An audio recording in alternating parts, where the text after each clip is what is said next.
Baltimore Ravens have been pretty busy over the last 24 hours, making another roster move. This one, signing guard Laken Tomlinson to the practice squad, releasing defensive end Carl Lawson, which RIP to his run with the Baltimore Ravens. It lasted all but about 3 weeks and maybe 3 snaps, if that. So his time will be remembered forever. Laken Tomlinson's the addition. And right now, just practice squad, I would assume, active roster over the next couple of weeks. And he wasn't great with Houston. Like, I'm not going to sit here and lie to you and tell you just got an unbelievable player. But also, Houston's offensive line is one of the worst in the league. Now, Baltimore's isn't great, but you still got good players on Baltimore's offensive line. Ronnie Stanley, Tyler Linderbaum, Roger Rosengarten. But, Houston's offensive line across the board is horrible. And so, when you're not that great, you just become even worse when you're surrounded by bad talent on that unit.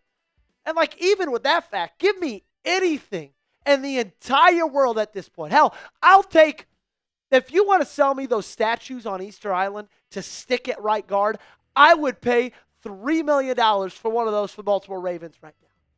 Because it has to be better than the alternative. A guy in Daniel Faalele who, like Shannon Sharp said on Monday, cannot block the sun out of his eyes. He's big. That's it. Struggles in pass protection. I mean, this is a perfect play example here against the Minnesota Vikings where he whiffs on a block and then absolutely gets Lamar Jackson killed. He's bad in run blocking as well. This is maybe my favorite clip from him from the entirety of the season where he misses a block on a linebacker and then chases said linebacker and then ends up literally helping him tackle Derrick Henry. And the funny thing is I told Gage in my script today, hey, 6 of these photos, because we've got 100 to choose from. If we wanted to do a 30-minute video all on these photos of how bad Daniel Faalele is, we could do it easily. And it's funny because it's obvious to me that John Harbaugh sees a problem in this offensive line, regardless of what he said on Monday. He said, I thought the offensive line played well in all. I thought the guards played exceptionally well in the run game. Lie. I thought they were mostly good in the pass game, but too inconsistent. So he can lie all he wants to the media. He could say the offensive line was good, but it's you're talking with making this move. Even if it is just the practice squad, you think that something should change, and this, of course, comes off of the suspension of in Cleveland yesterday, and so you need a spot there anyway. And they've just been bad. They've been bad. Let's be honest here. We're all adults. We can be honest with each other. 36 sacks given up, bottom 10. 8th most in the NFL, a 9.3 sack percentage, 6th highest in the NFL. That's just pass blocking. Run blocking, 16.2% stuff rate. That's what percent of your runs get hit behind the line of scrimmage or at it. That's 14th highest in the NFL. Something needs to change. And if that's Laken Tomlinson, then shoot, I'm here for it. I'm also here for you guys subscribing to the channel because I'm here every single day. 52 subs away from our next milestone of 42.2K. If you have not joined us yet, I just need 53 diehard Ravens. Hit that subscribe button. Get us to our next big goal. We appreciate you guys for joining us today. All right, let's talk about Lamar Jackson because that's the second part of today's video. And with this, we can be honest with each other as well. We can be adults here. Let's call a spade in this regard. Lamar Jackson has struggled mightily over the last 4 weeks. In fact, it's been the worst 4-game stretch of his career, and it's not relatively close. He's gone sub 60% completion percentage in 4 games straight. His average yards per game through the air, under 200. 1 touchdown pass, 4 interceptions, 2 fumbles as well. So Scott Polachek with The Athletic, of course, sees a problem with this, at least finds it interesting like we all do, decided to write an article about Lamar. Well, he went to some NFL executives anonymously, some NFL coaches as well, and just try to get their take on what's happening with QB1 for the Baltimore Ravens because we're all scrambling around to try to figure it out. And they sounded off on him. He just doesn't look the same. One anonymous executive said, another one just said, quote, not as explosive as he has been in the past. And I want to be upset by this. I want to take this personally. But I don't necessarily disagree. And you shouldn't either. Do you think Lamar Jackson looks the same? He's missing throws that he usually doesn't all across the field. He's missing reads that he usually doesn't. Play after play after. I'm not talking read options. I'm talking about guys who are wide open, not going through your progressions. Now, sure, some of that might be because of a lack of an offensive line help. Wide receivers sure aren't making a ton of plays. I think the biggest excuse people look at is injuries, and he's had a lot. But, still, he hasn't been great. These don't help. But, explain this to me. Week 4, hamstring. He's out. Comes back and has an unbelievable game against Miami. Right? Now, of course, he's been dealing with different things since then. Knees, ankles, toes. But, that hamstring injury was enough to sideline him for 4 weeks. And then he comes back, and he had his best game of the season, probably. Outside of at least the first 3 or 2 weeks. And additionally, I think he could use a little bit more help from his offensive line, from his offensive weapons as well. These wide receivers just aren't necessarily making plays for him. Coming up, you heard from some executives. How about we hear from a coach as well? He talks about Lamar Jackson, his struggles, what he's seeing, what he thinks, similar to those NFL executives did. He's going to be anonymous as well, but I thought you'd enjoy to hear what he thought. You think Lamar will bounce back against Cincinnati, though? If you do, blow it up. Like the video for me. I think it's going to happen. I hope it happens. I pray that it happens. And let's hit that thumbs up button. Get the good juju going. So an NFL coach talking a little bit more about his mechanics, him actually throwing the football. He said he looks off with his timing. And I've thought that for the past couple of weeks. I think it reared the ugliest head the most was, I'm trying to think which game it was. I feel like Cincy was one of his worst games passing the football. Maybe Cleveland as well, but let's just say Cincy.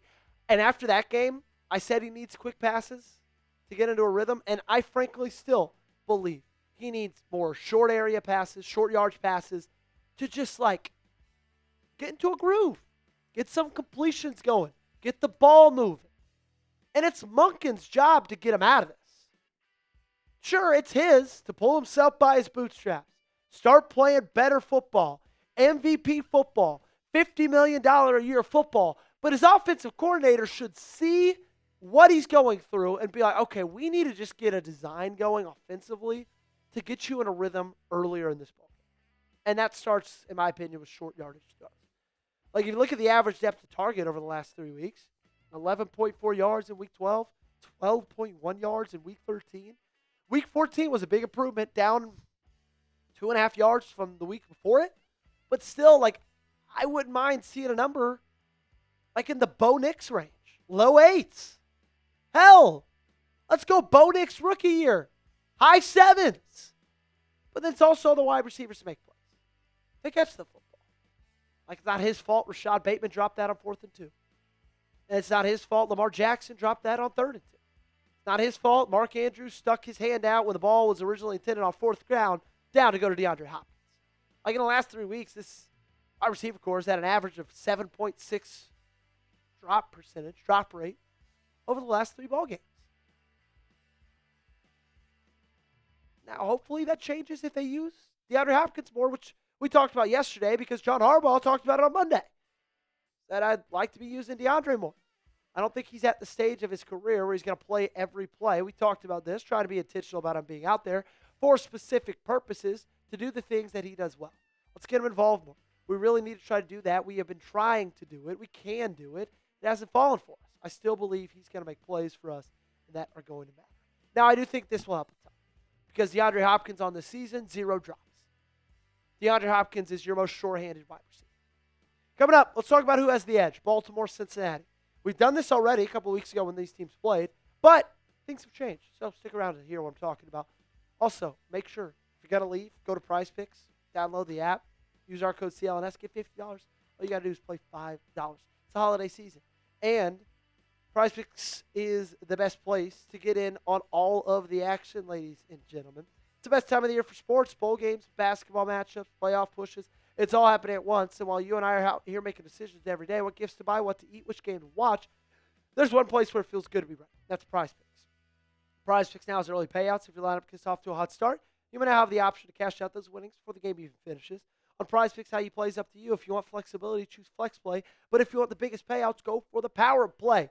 You might want to go for the Power Play on my lineup for the first week of the college football playoff. I got the Moore on Trinidad Shamus, 1.5 passing touchdowns. Moore, Ty Simpson, half a rushing touchdown. John Mateer, Moore, half a rushing touchdown as well. You might not love the SEC. I went to Tennessee. I'm giving you SEC picks. Take them, leave them, fade them, do whatever you want.